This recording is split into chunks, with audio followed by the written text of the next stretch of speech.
tem um vídeo no teu canal, que acho que... Não sei se tá no teu canal ou se é um corte, mas é um vídeo que tem bastante visualização, que o tema é assim, aprenda a falar. É, no meu canal.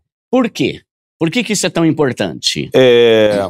Isso é uma pregação, né? A diferença de palestra e pregação é que palestra... é uma pregação? É uma pregação. Ah, tá. É que na palestra eu posso dar minhas opiniões, eu posso contar minha história de vida, e na pregação você tem que explicar o que está escrito na palavra de Deus, que é a Bíblia, né? Então é uma pregação que eu explico a história, uma história bíblica de Nabal e Abigail. Nabal era um homem muito rico do Carmelo, da região do Carmelo, Abigail era sua esposa, e a Bíblia diz que ele era duro no falar, mas Abigail era sábia no proceder.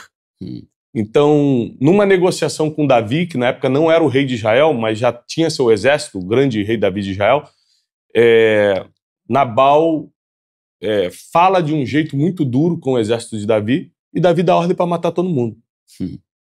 E a Abigail, por ser sábia no proceder, ela vai na frente, negocia com Davi e consegue reverter o decreto de morte.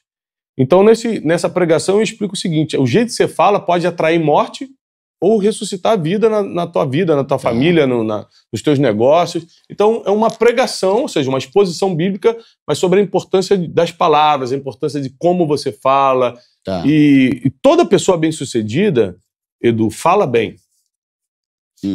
Os CEOs hoje estão dando a cara na internet, você com o teu canal, qualquer pessoa, por mais simples que seja, para se dar bem na vida, ou seja, para ter um salário melhor, para ter o seu próprio negócio, para ter influência na internet, tem que saber falar. Você não precisa ser o melhor ou o maior especialista em comunicação, mas você tem que pelo menos saber se expressar. Então, nesse vídeo eu explico a importância de você falar bem.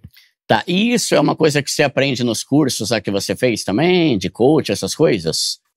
Dá para aprender muita coisa, mas eu acredito que a observação é a maior ferramenta que nós temos de aprendizado de comunicação. Então, por exemplo, eu sou pregador também. Então, eu assisto 2, 3 pregações por dia. Caramba. Eu assisto muita coisa.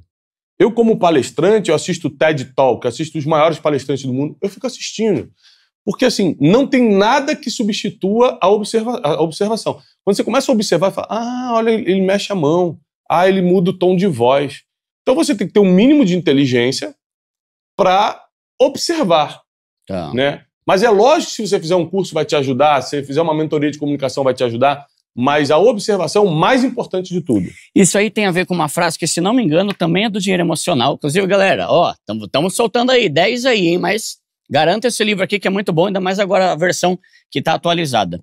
Se não me engano, nesse livro também que você usa uma frase que eu acho muito legal, que é alguma coisa assim: educação é igual instrução mais referência.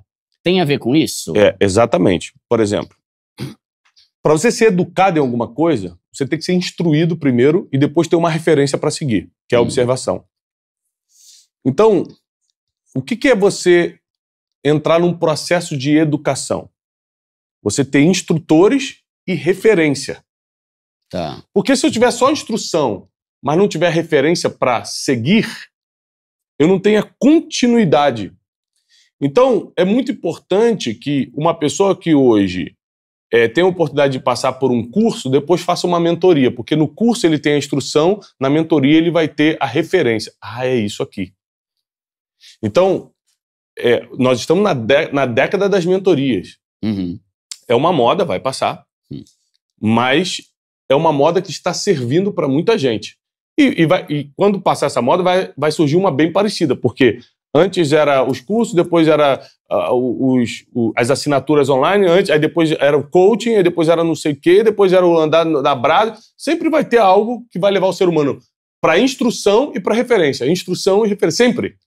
Sempre. Vai só mudar os nomes, vai só mudar a moda, mas sempre vai ser instrução e referência, que é o que significa educação. E, de certa forma, é muito interessante quando o instrutor é também uma referência, né? Sim. Tipo Jesus, por exemplo, né? Isso. Faça o que eu digo e faça o que eu falo. Exatamente. Eu sou a tua referência, exatamente. Né? Talvez hoje em dia tem muita gente que fala coisa, mas não faz, por exemplo, né? Tem gente que é bom professor numa coisa, mas não seria um bom mentor. Porque professor, o cara pega o que está escrito aqui e ensina. Eu posso pegar o teu livro e ensinar o teu livro. Mas decorou? Eu decorei e ensinei. Mas para ser um mentor, eu preciso viver aquilo. Porque as pessoas vão copiar o que eu faço. Tá. As pessoas vão se inspirar no que eu faço. Então não basta ensinar, eu tenho que viver. Tá. Essa é a grande diferença de instrução e referência. Por que você acha que mentoria talvez um dia vai passar? Porque o nome, né? A essência, não. Tá. Mas tudo que o pessoal pega e despreparados começam a fazer entra em decadência. Né? Por exemplo, o coaching. Eu fiz coaching nos Estados Unidos. Não tinha nada a ver com o coaching que fizeram no Brasil, que foi uma bagunça. E virou uma chacota, uma piada no Brasil. Que era um bando de maluco falando um monte de besteira. Não tem nada a ver com... O coaching até hoje nos Estados Unidos, na Inglaterra, é extremamente respeitado. Banalizou aqui, né? Aqui banalizou, porque misturou com tudo. Porque qualquer Zé Ruela que vende um curso já se considera um coach. Exatamente. E porque não tinha formação acadêmica. Para você ser coach nos Estados Unidos, tinha que ter formação acadêmica. Eu fiz 1 ano e meio de mestrado para ter coach em desenvolvimento pessoal. Não é coach de tudo. Específico numa coisa. Tá. Então, aqui no Brasil, o cara fazia o curso de 2 dias, se dizia coaching, e falava um monte de besteira na internet, aí banalizou. O coach é o cara que vai te instruir a respeito de um assunto. Ele é tipo um professor que tem experiência de vida. O coaching, ele vai fazer perguntas que vai te levar para um destino. Ele vai te tirar do ponto A, vai te levar para o ponto B através de perguntas. Então, basicamente, o coach, que é o treinador, é uma pessoa que sabe fazer as perguntas para você chegar onde quer chegar. Então, o coach vai fazer, Edu, como é que você se vê daqui a 10 anos? Eu me vejo com o Pobre Show sendo referência, com o meu livro vendendo tal. Para o seu livro vender 2 milhões de cópias, como você falou, qual o título? Qual o título que ele tem que ter? O cara ele vai só te fazendo pergunta. Aí você vai, quando você vê, você montou um projeto com 1 hora de processo de coaching. A gente poderia falar que coach é um treinador de desenvolvimento pessoal? É basicamente isso. Que vai te fazer essas desenvolvedor de visão pessoal. O que você espera para o futuro? Faz a pessoa despertar, caramba, é verdade, eu quero isso, mas não estou fazendo nada para isso acontecer. Então, o coaching, em essência, é matemática, pergunta e resposta. Tá. Não é essa bagunça de gritar, um monte de gente gritando, que está ridicularizando a profissão, não tem nada a ver. Gente andando em cima do vidro, já vi uns vídeos, uns memes. Isso é outra coisa, tá? Para deixar claro, ou seja, eu acredito que o ser humano ele precisa passar por processos. Porque os processos eles nos fazem evoluir e amadurecer. E um processo que foi muito importante para mim, deixo claro, porque eu passei nos Estados Unidos com o original, foi o processo do coaching. Me serviu muito, porque eu passei pelo processo do coaching logo depois da minha quebra. Então, eu já tinha um mestrado, mas o processo de agora eu vou aplicar para ver se isso dá certo, eu peguei um mestrado que eu fiz, apliquei na minha vida e falei, caramba, dá certo. Tá. Mas eu tô falando do original, eu tô falando do americano, do inglês, eu não tô falando da bagunça que chegou no Brasil. Mas aí como que a gente conseguiria distinguir um coach mesmo de um charlatão? É pelos resultados? Porque hoje em dia a galera vai muito pela visibilidade. Só que qualquer um consegue botar 50 mil lá no Google e ficar visível. Como que você... Eu acredito que pelos frutos se conhece a árvore. Então... primeiro, motivação desse cara. Quando você vai usar alguma ferramenta para ajudar pessoas, psicologia, psiquiatria, o coaching, ou qualquer coisa, a própria palestra, se você for só para ganhar dinheiro, você já começou errado. Porque quando envolve pessoas, você não pode ser ganancioso. Porque a vida vale mais do que o dinheiro. Então existem profissões que você pode ganhar muito dinheiro, mas que não deve ser a tua motivação. Medicina. Vou fazer medicina para ficar bilionário, mas eu tenho um pacto com a vida do ser humano.